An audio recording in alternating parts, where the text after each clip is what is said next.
ఈరోజు విజయవాడలో చైతన్య రథం వేదికగా జరిగిన ఈ కార్యక్రమానికి వచ్చిన అందరికీ కూడా స్వాగతం, ప్రత్యేక ధన్యవాదాలు తెలియజేస్తూ ఉన్నాం.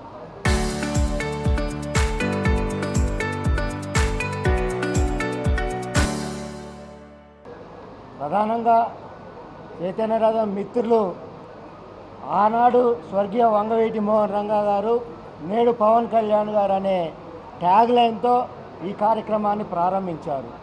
దీనికి సమాజంలో పనిచేసే సంఘ నాయకత్వం, రాజకీయాలకు అతీతంగా, పార్టీలకు అతీతంగా పనిచేసే నాయకులు అనేక మంది వచ్చారు. వారందరికీ కూడా ప్రత్యేక ధన్యవాదాలు తెలియజేస్తూ ఉన్నాను. ఆ రోజు స్వర్గీయ వంగవీటి మోహన్ రంగా గారు కుల మతాలకు అతీతంగా పనిచేశారు. అదేవిధంగా వారు కోట్లాది మంది అభిమానుల్ని తెచ్చుకున్నారు. ఈరోజు పవన్ కళ్యాణ్ గారు అదే బాటలో కులాలకి మతాలకి అతీతంగా ఈరోజు పనిచేస్తూ ఉన్నారు. ఈ సందర్భంగా వారికి ప్రత్యేక ధన్యవాదాలు తెలియజేస్తూ, కాపు కుటుంబ సభ్యుడైన పవన్ కళ్యాణ్ గారికి రాజకీయాలకు అతీతంగా కాపు కుటుంబ సభ్యులు, కాపు, తెలగ, బలిజ, ఒంటరి, తూర్పు కాపు, మున్నూరు కాపు కుటుంబ సభ్యులంతా కూడా మద్దతు తెలపాలి, వారిని కాపాడుకోవాలి. జనసేన పార్టీ అనేది కులాలకు అతీతంగా స్థాపించిన వారు, కులాలకు అతీతంగా పనిచేస్తున్న వారు మా కుటుంబ సభ్యులు, కాపు కుటుంబ సభ్యులు. కాపు కుటుంబ సభ్యుడిగా సోదరుని కాపాడుకోవాల్సిన బాధ్యత కాపు సంఘాల మీద, కాపు నాయకుల మీద, బలిజ నాయకుల మీద ఉంది. కాబట్టి వారిని తప్పనిసరిగా పవన్ కళ్యాణ్ గారిని కాపు కుటుంబ సభ్యుడిగా తప్పనిసరిగా మేము కాపాడుకుంటాం. ఇదే విధంగా రాష్ట్రంలో ఉన్న కాపు, తెలగ, బలిజ, ఒంటరి, తూర్పు కాపు, మున్నూరు కాపుల యొక్క సమస్యల మీద చర్చించడం జరిగింది. అమరావతి వేదికగా మా విద్యార్థుల సహాయార్థం 5 ఎకరాల భూమిని ప్రభుత్వం కేటాయించాలని తీర్మానం చేయడం జరిగింది. అదేవిధంగా రాజకీయాలకు అతీతంగా కుటుంబ సభ్యులంతాగా పవన్ కళ్యాణ్ గారికి మద్దతు తెలపాలని, వారి వెంట ప్రయాణం చేయాలని ఈ వేదికలో తీర్మానం చేయటం జరిగింది. ఈ సందర్భంగా ప్రధానంగా చెప్పేది ఏంటంటే, పవన్ కళ్యాణ్ గారు కులాలకి మతాలకి అతీతంగా జనసేన స్థాపించి ముందుకు వెళ్తున్నా వారు మా కుటుంబ సభ్యుడిగా వారి నాయకత్వాన్ని, వారిని కాపాడుకోవాల్సిన బాధ్యత కాపు, బలిజ, తెలగ వర్గాలకు సంబంధించిన కుటుంబ సభ్యులందరికీ ఉంది. కాబట్టి వారిని కాపాడుకుంటామనేది ఈ సందర్భంగా అందరూ కలిసి ఏకగ్రీవంగా తీర్మానం చేయటమైనది. మరొక ముఖ్యమైన అంశం ఏంటంటే, యావత్తు ముఖ్యమైన నేతలంతా కూడా ఈ సమావేశంలో ప్రధానమైన డిమాండు ఏదైతే కాపు, బలిజ వర్గాలు స్వాతంత్రం వచ్చిన నాటి నుంచి నేటి దాకా ఆలోచన చేస్తూ ఉన్నాయో, ఆ స్థాయి నాయకుడు భారతదేశంలో పవన్ కళ్యాణ్ గారు ఉన్నారు. సాక్షాత్తు మోడీ గారు మేరే పీచే పవన్ కళ్యాణ్ హై అనేది ప్రత్యేకంగా అనేక సందర్భాల్లో చెప్పారు. అటువంటి పవన్ కళ్యాణ్ గారికి ఆరోగ్య సమస్య వస్తే వారిని ఢిల్లీ నుంచి హైదరాబాద్ వచ్చి వారిని పరామర్శించిన నేపథ్యం కూడా ఉంది. కాపుల యొక్క ఔన్నత్యాన్ని, గౌరవాన్ని భారతదేశంలో పెంచిన ఘనత పవన్ కళ్యాణ్ గారిది. అదేవిధంగా ముఖ్యమంత్రిగా తప్పనిసరిగా రాబోయే కాలంలో పవన్ కళ్యాణ్ గారే అభ్యర్థిగా ప్రకటించాలని కూడా ఈ తీర్మానం ఆమోదించడం జరిగింది. ఈ సందర్భంగా కూటమి నాయకత్వానికి ఈ తీసుకున్న తీర్మానాల ప్రతులన్నింటినీ కూడా కూటమి నాయకత్వానికి పంపడం జరుగుతుంది. తోటభాస్కర్రావు, ఈ కాపు చైతన్య రథం అనేది గ్రూపు పెట్టడానికి కారణం, మెయిన్ కారణం మా పవన్ కళ్యాణ్ గారిని మేము సీఎం కింద చూసుకోవాలని ముఖ్య కారణం అదేనండి. ఇప్పుడు ఉన్న పరిస్థితుల్లో జగన్మోహన్ రెడ్డి గారు కాపుల్ని విచ్చలవిడిగా ఎలా ముద్రీకరిస్తున్నారంటే, రౌడీలుగా, గంజాయి బ్యాచ్ల కింద నానా రకాలుగా చిన్న జాతుల కింద చూపిస్తున్నారండి. దీనికి జగన్మోహన్ రెడ్డి గారు మొన్న విజయవాడలో జరిగిన చిన్న సంఘటన అండి. ఒక సాయికృష్ణ అనే అతను గంజాయి బ్యాచ్ అతను చంపేస్తే స్వయంగా జగన్మోహన్ రెడ్డి గారు వాళ్ళ ఇంటికి వెళ్ళి పరామర్శించారండి. కాపు జాతిలో పుట్టిన ముద్రగడ్డ గారు జగన్మోహన్ రెడ్డి గారి గురించి అతని ఇంటి పేరు కూడా రెడ్డి కింద మార్చుకున్న మనిషిని, ముద్రగడ్డ గారిని హైదరాబాద్లో హాస్పిటల్లో ఉంటే కనీసం వెళ్ళి చూడడానికి కూడా రాలేదండి జగన్మోహన్ రెడ్డి గారు. కాపులందరూ కూడా ఏకతాటిపై తీసుకొని రావాలని, మున్నూరు కాపు, తెలగ, బలిజ మొదలు అందరం కూడా ఒకే తాటి మీద తీసుకొని రావాలని కాపు చైతన్య రథం అనే సంస్థ మేము ఏర్పాటు చేశాము. ధన్యవాదాలు. కాపు చైతన్య రథం అనే కార్యక్రమాన్ని ఒక ఆత్మీయ సమావేశంగా ఏర్పాటు చేయడం అనేది ఈరోజు కార్యక్రమంగా 2014 నుంచి స్టార్ట్ చేసి సేవా కార్యక్రమాలు ఎన్నో చేసుకుంటూ వచ్చి ఈరోజు విజయవాడ నడిబొడ్డున రాష్ట్ర వ్యాప్తంగా ఉన్నటువంటి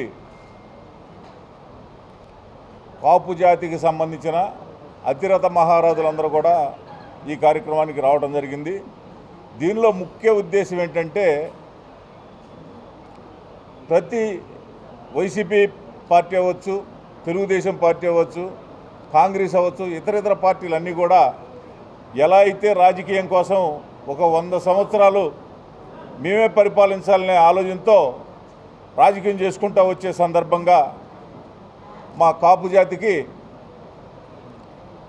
దిశానిర్దేశం లేని పరిస్థితి రంగా గారు చనిపోయిన తర్వాత ఆ స్ఫూర్తితో గతంలో రాజులకు రారాజు కృష్ణదేవరాయలు గారు స్ఫూర్తితో రంగా గారి యొక్క ఆశయ సాధన, బడుగు బలహీన వర్గాల యొక్క ఆశయ సాధన వ్యక్తిగా ఈరోజు మాకు కొణిదెల పవన్ కళ్యాణ్ గారు అనే వ్యక్తి ఒక దిక్సూచిలాగా మాకు ఆంధ్ర రాష్ట్రంలో రాజకీయంగా సీఎం అయ్యే వ్యక్తిగా మాకు అందరికి కూడా భావించాము.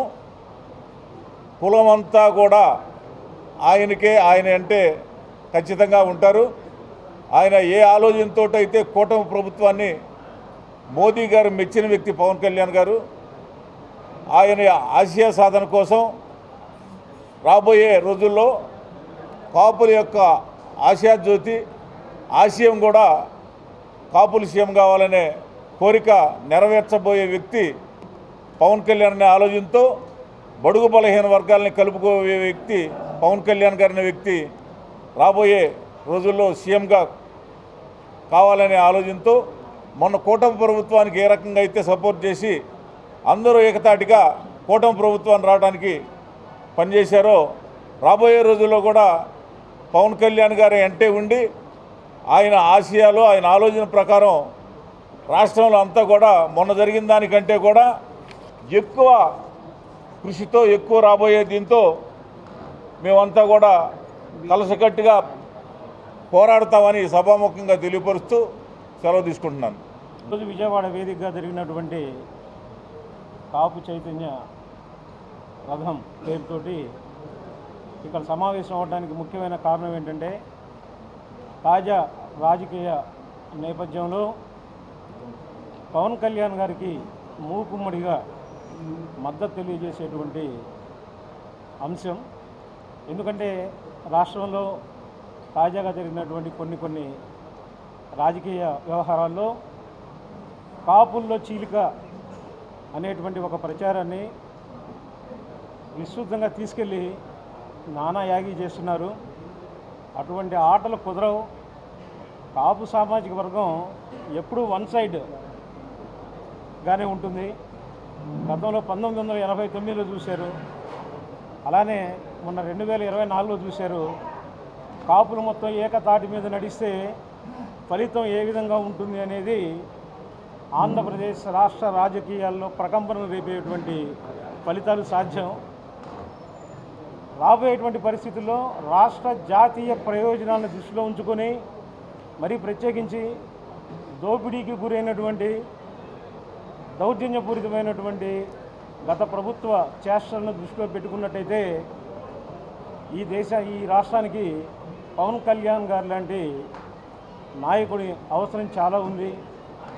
ఆయన్ని రక్షించుకోవాలి, ఆయనతో పాటు ముందుకు పోవాలి. చిన్న అపప్రదలు ఏవి ఉంటాయి, అవన్నీ మా కుటుంబం లాంటిది, మేము కూర్చొని మాట్లాడుకుంటాం.